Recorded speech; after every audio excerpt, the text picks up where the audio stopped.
जय भीम. जय भीम. जय भीम. मी प्राजागारो आज आपल्याकरिता एक नवीन इंटरव्ह्यू घेऊन येत आहे आणि हा इंटरव्ह्यू आपण एका आर्याजीचा म्हणजेच आत्ताच थोडा वेळ पहिले भिक्षुणींनी जे काही काम केलं त्यांचं कार्य खूप सुंदर आहे. तर आपण त्यांच्याच तोंडून त्यांच्या नावासकट सर्व काही आपण जाणण्याचा प्रयास करूया.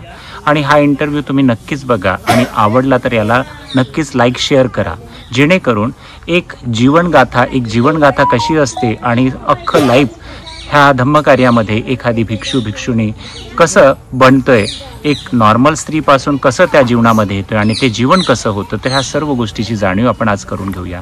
तर आमच्या पुढे आहेत पूजनीय भिक्षुणी. तर पूजनीय भिक्षुणी सुप्रज्ञा. तर आज आपल्याला थोडक्यामध्ये पहिले तर एक प्रश्न आहे की आपण हे जे जीवन स्वीकार केलेलं आहे हे भिक्षुणीचं, तर हे जीवन का स्वीकार केलेलं आहे? तर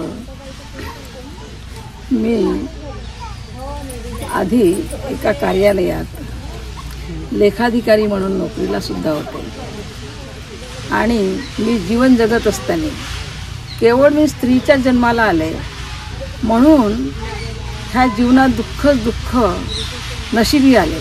मी एकटी स्त्री नाही आहे, संपूर्ण स्त्रियांना ते दुःख वाटायला आलेलं आहे. परंतु काही स्त्रिया काय म्हणतात की हे नशिबानंच झालं, देवानीच निर्माण केलं, हे असंच असते. पण आमच्यासारख्या क्रांतिकारी स्त्रिया विचार करायला लागतात की नाही, कुठेतरी आम्ही सुद्धा या समाजातील माणसं आहोत आणि आम्हालाही माणसाचे अधिकार मिळाला पाहिजे. आणि तिथून मग आम्ही पेटून उठलो आणि असं वाटलं की नाही, माझंही दुःख आहे, हिचंही दुःख आहे, तिचंही दुःख आहे आणि मग सगळ्यांचं दुःख आहे. सगळ्या एकत्र येऊन सध्या दुःखाला आपण सामोरं का जाऊ नये. आणि आम्ही काही लोक काय करतात, आत्महत्या करतात. आत्महत्या पर्याय नाही आहे, मला नाही वाटत को पर्याय आहे. जीवन आहे आणि जीवनामध्ये खूप काही करता येते असं मला वाटते. आणि मग मी सगळ्या महिलांना गोळा केलं आणि गोळा केल्यानंतर महिला अन्याय निवारण समिती स्थापन केली आणि अनेक महिलांचे दुःख दूर केले. बरेचदा कोर्ट कचेऱ्यामध्ये जातात आणि तिथे न्याय मिळत नाही. तिचं खरं असूनही तिला न्याय मिळत नाही, कारण का कायद्यामध्ये एवढ्या त्रुटी आहेत की म्हणजे ती हरतेच, वास्तविक ती हरतेच. आणि त्याचा प्रत्यय मला आला, मी तिथून गेले आणि मग मला वाटलं मला जे दुःख आहे ते इतरांना का व्हावं आणि आपण त्यांच्यासाठी का लढू नये. आणि मग आम्हीच पोलीस झालो, आम्हीच वकील झालो आणि आम्ही न्यायाधीशसुद्धा आम्हीच झालो. आणि प्रश्न विचारले, त्या गावी गेलो, त्यांना विचारलं की हे पुरुषांना बसवलं एका बाजूला, महिलाला एका बाजूला, तिथले सरपंच, पोलीस पाटील, याचे नातेवाईक, त्याचे नातेवाईक, आणि विचारलं की शारीरिक शक्ती कोणाच्या अंगात जास्त आहे, याच्याच अंगात जास्त आहे. मारतो कोण, दारू बिडी सिगारेट हे सगळं कोण करतो, या घरात किती लोक राहतात, हे तुझे नातेवाईक, हे सगळं तुझा पक्ष घेतात. म्हणजे वरचण बाजू कोणाची अन्याय करणाऱ्याची, त्याचीच आहे ना. त्याची असल्यानंतर ही काय करते, आजी नाही जी म्हणे ही जास्तीत जास्त काय करते, मुजोऱ्या सांगते, कामधंदे बरोबर करत नाही. अरे पण तू 10 गुन्हे करतोस आणि त्याला उत्तर देते म्हणजे मुजोरी झाली काय. आणि दुसरं आम्ही त्याला पटवून देत होतो की ही स्त्री जी आहे ती तुझी घेतलेली वस्तू नाही आहे, तर तिच्या आईवडिलांनी सुद्धा तुझ्यासारखा सांभाळ केला, तिला शिकवलं, मोठं केलं, सगळा पैसा खर्च केला आणि तुझ्या घरी पाठवलं रीतिरिवाजाप्रमाणे लग्न करून. या घराला तिच्यापेक्षा तुझी जास्त गरज आहे, समजलं का. एक स्त्री जर मरण पावली तर ते पूर्ण कुटुंब उघड्यावर पडते. पुरुष मेला तर तेवढं उघड्यावर पडत नाही, लहान लहान मुलं ती सांभाळून घेते. पुरुष दुसरी पत्नी करतो आणि ते लेकरं उघड्यावर पडतात, संसार. अशा प्रकारे तिची जास्त उपयुक्तता असूनही केवळ ती स्त्री आहे, ह्या मनुस्मृतीने लिहिलं आहे, केवळ ते स्त्री आहे म्हणून तिनं अमकं करावं, डमकं करावं आणि पुरुषाला सगळं अधिकार आणि स्त्रीला काहीच नाही म्हटलं. हे तर खूप झालं. नाही, आपण याच्या विरोधात लढलंच पाहिजे आणि आम्ही लढायला लागलो. आणि असा कितीतरी स्त्रियांना, आणि ते त्याप्रमाणे जेव्हा आम्ही उपदेश केला लोकांनाही वाटलं की अगदी बरोबर सांगून राहिले, आतापर्यंत कुणीच सांगितलं नाही. आणि मग त्यांना वाटलं की तिथेच बरेचसे त्यांचं समेट झाला. आणि त्यानंतर मग काय झालं की माझ्या जीवनामध्ये फार मोठा एक प्रसंग आला. हे सगळं करत असताना मी एक नाटक लिहिलं, पुस्तक लिहिले, काटेरी कुंपणाची स्त्री हे पुस्तक लिहिलं, कारण की लोकांना माहिती व्हावं स्त्रियांचं दुःख कसं असते ना, त्यातून कसं निघलं पाहिजे. पण पुन्हा वाटलं की किती लोक पुस्तकं वाचतील. त्यानंतर चक्रीवादळ सुद्धा लिहिलं, माझी 15 पुस्तकं प्रकाशित झालेली आहेत. त्यानंतर मी कर बदल घालून निघाव हे नाटक लिहिलं, जे आम्ही कामं केले तेच खास दाखवले. त्याच्यामध्ये आमच्या चांगल्या चांगल्या स्त्रिया, जोहरबाई कांबळे म्हणजे हर्षदीप कांबळेची आई, मी सायकलने जायची तिच्या अंगणातून ऑफिसमध्ये. एक दिवस ती मला आडवी झाली, म्हणे मेश्रामबाई तुम्ही चांगलं इतकं कामं करता आणि मला का नाही नेत, मला घरी कसं तरी वाटते. म्हटलं तुमची इच्छा आहे या तुम्ही. आणि मी तिला माझ्या समितीची अध्यक्ष केली. रात्री 10-10 वाजता ती माझ्यासोबत यायची आणि हर्षदीप कांबळे तिथे नेहमी राहायचा. मी त्याला नेहमी म्हणायची की दादा, त्याला दादाच म्हणत होतो आम्ही, की तू कलेक्टर बनावं अशी माझी इच्छा आहे. तो म्हणे मला बाई म्हणायचा. मी कसा काय बनू शकतो. अरे म्हटलं ते तागडे साहेब कसे काय झाले. बाई म्हणे तागडे मेरिटला आला, मी मेरिटला आलो नाही, पण माझ्यामुळे नाही बनला, त्याची इच्छा होती आणि आज तो बनला. आणि कांबळेबाई ही माझ्यासोबत नेहमीच राहिली, शेवटपर्यंत राहिली. आणि तिला आम्हाला तो म्हणायचा मावशी आई तुम्ही किती चांगले कामं करता, करा. आम्ही नेहमी तो आम्हाला सहकार्य द्यायचा. आणि मग कर बदल घालून हे नाटक सुद्धा कांबळेबाई सोबत लिहिलं आम्ही. त्याच्यात संदेश काय आहे तुम्ही म्हणाल, कर बदल घालून म्हणजे काय काय नेमकं. कर बदल म्हणजे तू स्वतःमध्ये बदल कर असं आम्ही स्त्रियांना सांगतो. आणि घालून घाव, कशावर घाल तर तुझ्या पायामध्ये हे जे रूढी परंपरेचे जोखड अडकवले आहे त्यावर फुले आंबेडकरी विचाराचे घाव घाल आणि तोडून टाक, अशा प्रकारचा संदेश देत आम्ही 194 प्रयोग झालेले आहेत आतापर्यंत. आणि गव्हर्नमेंट कडून 25,000चं बक्षीस मिळालं आणि महाराष्ट्रातून 2रा क्रमांक आला त्या नाटकाचा. अशा प्रकारे माझा हा जीवन प्रवास पूर्णपणे महिलांच्या उत्थानासाठी आणि काम करण्यासाठी अनेक कार्यक्रम घेतले, अनेक राबवलं. आणि माझ्या गावी पिंपळगावला माझ्या 2.5 एकर शेतीमध्ये स्वतःची माझी मालकीची तिथे मी शिबिर केंद्र बांधलं. आणि तिथे बुद्धांचा, बाबासाहेबांचा स्टॅच्यू आहेच, पण आता मी पहिली भिक्खुनी बुद्धांची आई महाप्रजापती गौतमी, आतापर्यंत भारतात कुणी स्टॅच्यू नाही तयार केला, मी केलेला आहे 5 फुटाचा. त्यानंतर सम्राट अशोक, त्यानंतर सावित्रीबाई फुले आणि त्यानंतर रमाई, असे 5 स्टॅच्यू तयार केले. आणि त्याचं उद्घाटन 19 जानेवारीला आहे. मध्यंतरी काय झालं की माझ्या जीवनामध्ये फार मोठा एक प्रसंग आला आणि त्या प्रसंगाने माझं पूर्ण जीवनच बदलून गेलं. मला एकच मुलगा होता आणि ॲक्सिडेंटली त्याचं निधन झालं आणि मी पूर्णपणे बदलली, दुःखात पूर्णपणे बुडून गेली. आणि मला अंधार डोळ्यापुढे. तरीही मला वाटलं की नाही, जीवन हे खूप मोठं आहे, इथूनही आपल्याला उभरता येतं, काहीतरी करता येतं समाजासाठी. आत्महत्या करणं हा पर्याय नाही, आपण उठून उभं झालंच पाहिजे. कितीतरी लोक आहेत. आणि मला किसा गौतमीची आठवण झाली, पटाचाराची आठवण झाली. आणि मग इथे एक रॅली निघाली होती, आपले PS खोब्रागडे साहेबांनी रॅली काढली आणि तिथे म्हणे भिक्खुनी बना. मग मला एक सोमानंद नावाचे भंतेजी मिळाले, त्यांची ओळख होती. ते म्हणाले की तुम्ही फॉर्म तर भरून ठेवा, नाही भरत तर नका हो, पण भरून तर ठेवा. आणि त्यांनी मला घेऊन गेलं, फॉर्म भरला. मला तिथून फोन आला. मला वाटलं नाही, मी इतकी दुःखात आहे, अनुभव तर घेऊन पाहावं. आणि मी तिथे गेली. तेव्हा कांबळेबाई सुद्धा तिथे होती, तिने टक्कल केलं होतं. वत्सलाबाई होत्या तिथे, त्यांनी टक्कल केलं होतं. आणि चांगल्या चांगल्या लेडीज आल्या. मला अशी भीती वाटायची, बापरे ते कसं टक्कल करायचं, मग त्यांना खूप त्रास होत असेल, त्यांना खायला मिळत नसेल, काही का असं माझ्या डोळ्यासमोर ते प्रसंग होते की भिक्खू जीवन म्हणजे फार त्रासदायक जीवन असावं. पण मी जेव्हा गेले तिथे आणि पाहिलं, बापरे चांगल्या गाडीत बसून आल्या, चांगल्या 4 व्हीलरमध्ये स्त्री, आणि केस ओपन केलं. आणि दुसऱ्या दिवसपासून जी आमची रॅली एका पाठोपाठ एक भिक्खुनी, सगळ्या आणि पुरुष लोक जवळपास 200-250 लोक होते. आणि सगळे लोक त्यांच्या पायावर फुलं टाकायचे आणि त्यांचं हे करायचे, म्हणजे वंदन करायचे. आणि 4ही बाजूला मला इतका आनंद वाटला. आणि मला त्यावेळेस वाटलं की माझ्या 65 वर्षाच्या आयुष्यामध्ये मी इतकी सुख नाही पाहिलं जितकं मला सुख मिळालं. आणि त्यानंतर 1 महिन्यानंतर बऱ्याच लोकांनी चिवर काढले, सगळ्यांनीच. पण मला वाटलं माझ्याकडे काय आहे आता, मी जाऊ कुठे. मला मुलगाही नाही, माझी आई नाही, माझे वडील नाही, म्हणजे माझं म्हणून कोणीच नाही. मग हा समाज माझा आहे, या समाजाला माझं म्हणजे म्हणावं. आता मला भिक्खुनीशिवाय पर्यायच नाही. आणि मी भिक्खुनी झाले. मला वाटलं आता भिक्खुनी झालं पाहिजे. आणि जे काही समाजात आहे हे सगळं आता मला हा नवीन कुटुंब मिळालं. हे सगळे माझे मुलं बाळं सगळे, आणि त्यांच्या उत्थानासाठी मी काम करावं असं मला खूप वाटते. आणि अजूनही मी काम करत आहे, गावोगावी सुद्धा जाते. आणि ज्या ज्या ठिकाणी अंधश्रद्धा आहेत त्या अंधश्रद्धेवर मला वाटते बुद्धाचा धर्म इथे सगळ्यात महत्त्वाचं. बुद्धांनी काय सांगितलं, कार्यकारण भाव. या जगामध्ये जे काही होते ते देवाच्या मर्जीनं होत नाही. तर प्रत्येक जे काही घडते त्याच्या पाठीमागे कारण असते आणि कारणाशिवाय काही घडत नाही. हे अत्यंत महत्वाचं. पुढे बुद्ध काय म्हणतात, सगळ्या धर्मामध्ये काय सांगितलं आहे, प्रत्येक धर्माचा केंद्रबिंदू हा गॉड आहे. कोणी अल्ला मानतील, कोणी देव मानतील, कोणी त्याला काय काय नावं देतील, पण बुद्ध काय म्हणतात, इथे मी गॉड नाही, कोण देवही नाही, देवाचा दूतही नाही, तर मी तुमच्यासारखा माणूस आहे. आणि पुढे बुद्ध काय म्हणतात, मी सांगतो म्हणून खरं मानू नका, एखाद्या धर्मग्रंथात लिहिलं आहे म्हणून खरं मानू नका, एखादा फार मोठा विद्वान सांगतो म्हणून खरं मानू नका, की जास्तीत जास्त एखाद्या गोष्टीला लोक मानतात म्हणूनही खरं मानू नका, किंवा रूढी परंपरेने चालत आलेलं आहे म्हणूनही खरं मानू नका. तर जे काही सांगितलेलं आहे त्यावर आपल्या बुद्धीचा विचार करा आणि मग स्वीकारा. म्हणजे किती मोठं म्हणजे स्वातंत्र्य झालं हो हे.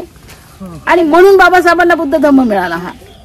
आणि म्हणून आम्ही विचार करायला लागलो.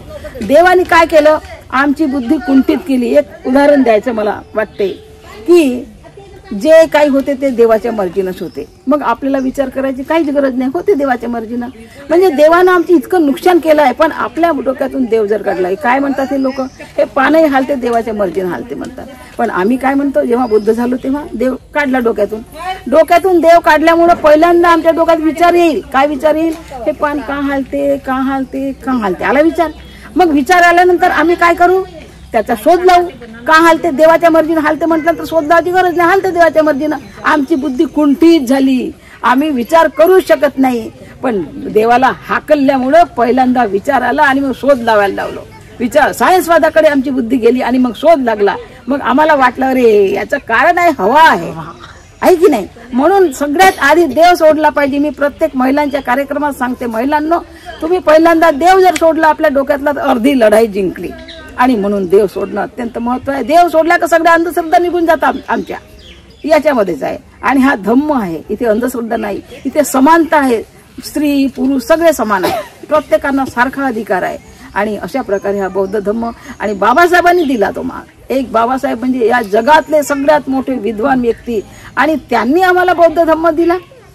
तर त्यांचं जे कार्य आहे आणि ह्या बौद्ध धम्मामुळे माणूस सुज्ञ झाला, अंधश्रद्धेतून निघाला, तो शिकायला लागला, तो विचार करायला लागला आणि आपली प्रगती करायला लागला. आणि बौद्ध धम्मामध्ये फार चांगली प्रगती होईल. जो बुद्ध झालेला आहे, बौद्ध धम्म ज्यांनी स्वीकारला आहे तो कधीच मागे राहणार नाही, एवढं खास.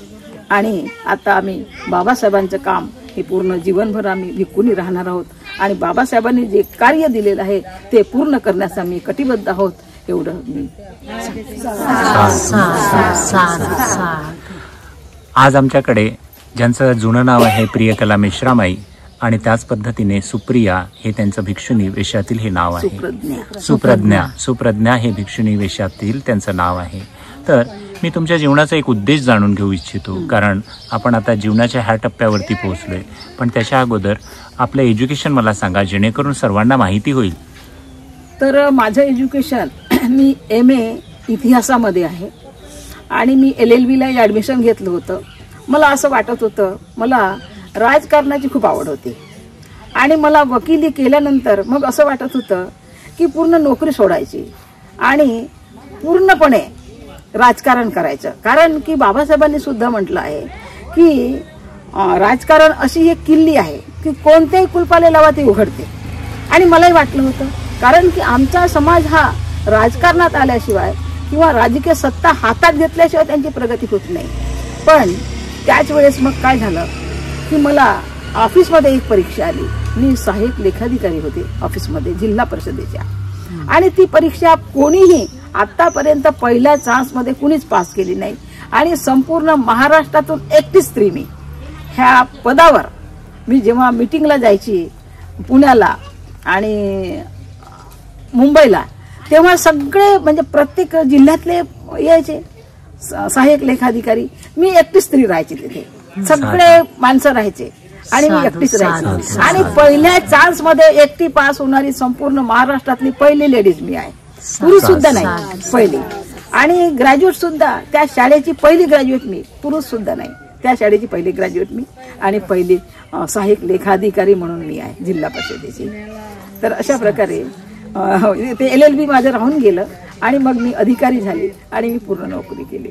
आपल्या गावातून पहिली एक विद्यार्थिनी जी ग्रॅज्युएट बनते, आपल्या गावातील ज्या ठिकाणी ती नोकरीला लागते तर नोकरीला लागल्यानंतर त्या ऑफिसमधून सुद्धा ती पहिली स्त्री बनते. आणि जेव्हा जीवनामध्ये समस्या येतात, प्रॉब्लेम्स येतात, त्या प्रॉब्लेम्सला बघून आपल्याला घाबरायचं नसते, तर त्या परिस्थितीचा सामना करायचा असते.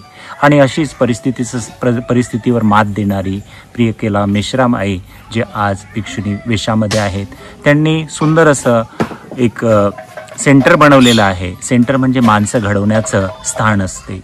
सेंटर म्हणजे माणसं घडवण्याचं स्थान असते. आणि हा धम्माची धुरा त्यांनी कांद्यावरती घेतलेली आहे. आणि आज आपण सर्व लोक त्यांची ही जीवन गौरव गाथा तुम्ही बघत आहात. आणि समाजाकरिता एक छोटासा संदेश देऊन द्या, जेणेकरून बाकीच्याही महिला ज्या तडागाडामध्ये आहेत, दुःखामध्ये आहेत, तर त्यासुद्धा आपल्या जीवनाला न संपवता आणि कमीत कमी ह्या विषयामध्ये येऊन धम्माची रक्षा करू शकतात. अत्यंत सुंदर प्रश्न विचारला. मला प्रत्येक महिलेला आणि पुरुषांना सुद्धा सांगायचं आहे, कितीही संकट आले तरीही स्वतःचं जीवन संपवायचं नाहीये. जीवन हे एकदा मिळते आणि अनमोल जीवन आहे. ह्या जगामध्ये जितकं दुःख आहे तितकं सुखही आहे. आणि सुखही निर्माण करणं आपल्या हाती आहे बऱ्याच गोष्टी. तर मी असं म्हणते की तुम्हाला खरंच आत्महत्या करायची आहे ना, एका दिवसाच्या आधी मला येऊन भेटा आधी, आणि मी तुम्हाला मार्ग दाखवेन. पण तुम्ही भिक्खुनी बना. भिक्खुनी बनल्यानंतर काय असते, एक नवीन जीवन आपल्याला मिळते. पूर्णपणे तुम्ही वाचा पटाचारा. आणि इतक्या दुःखातून त्या म्हणजे त्यांनी फार मोठं कार्य केलं आणि इतिहासात प्रसिद्ध झाल्या. तर ते होऊन गेली ही गोष्ट. त्याच्यानंतर आपल्याला पुढे काय करायचे हा विचार ठेवून जर आपण वागलो तर प्रत्येक स्त्रीनी आणि प्रत्येक पुरुषांनी कधीही आत्महत्या करू नये. कितीही दुःख आलं तरी आपल्याला मार्ग आहे. एवढं मोठं जग आहे आणि जगात खूप मार्ग आहेत. आणि त्या मार्गाने म्हणजे बुद्धाच्या मार्गाने जर गेलो आपण तर खरंच सुखी होऊ शकतो. याच्यात काही वाद नाही. मी खरंच सुखी झाले असं माझं मत आहे. म्हणजे जीवनाला संपवणं हे दुःख करण्यापेक्षा एक दिवस अगोदर तुम्ही मला भिक्षुणींना भेटू शकता आणि त्यांना विचारू शकता. तुमच्यापेक्षाही जास्त दुःख त्यांच्या जीवनामध्ये होतं, परंतु त्यांनी त्या संकटावरती मात देऊन समाजकार्य हातात घेतलं आणि आज हे समाजाची धुरा म्हणजे धम्माची धुरा ते आपल्या कांद्यावरती वहन करत आहेत. इतकं सुंदर असं कार्य त्यांनी केलेलं आहे. आणि हा व्हिडिओ खरोखरच तुम्हाला जर का चांगला वाटलेला असेल तर नक्कीच ह्या व्हिडिओला शेअर करा. जास्तीत जास्त लोकांपर्यंत पोहोचू द्या. हा धम्म कसा काय वाढतोय. एका गावातील एक छोटीशी मुलगी जिथे एज्युकेशनची व्यवस्था नव्हती, ती एज्युकेटेड होते, शिकवते, एक वेळ वकिलीची सुद्धा तयारी करते आणि आपल्या गावातून पहिली ती ग्रॅज्युएट म्हणा, पहिली ती नोकरीवरती लागणारी आणि पहिलीच ती भिक्षुणी सुद्धा होते. तर त्यांच्याकरिता, त्यांच्या मंगल ह्या जीवनाकरिता आपण सर्वांनी मिळून साधुकार देऊया.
एंगल निकालते हैं, तो एंगल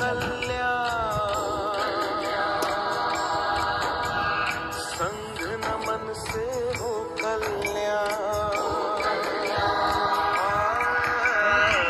शरणम से हो कल्याण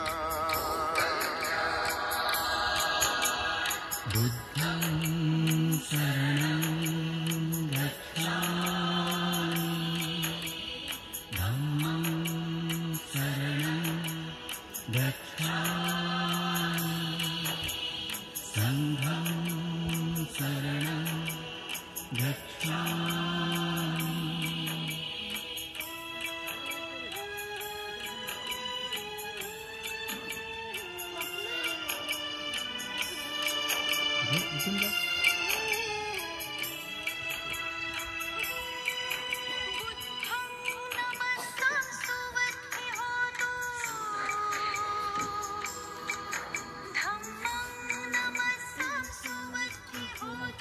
त्यांना थोडं गाईड कर, आवाज त्यांना ऐकू आला पाहिजे.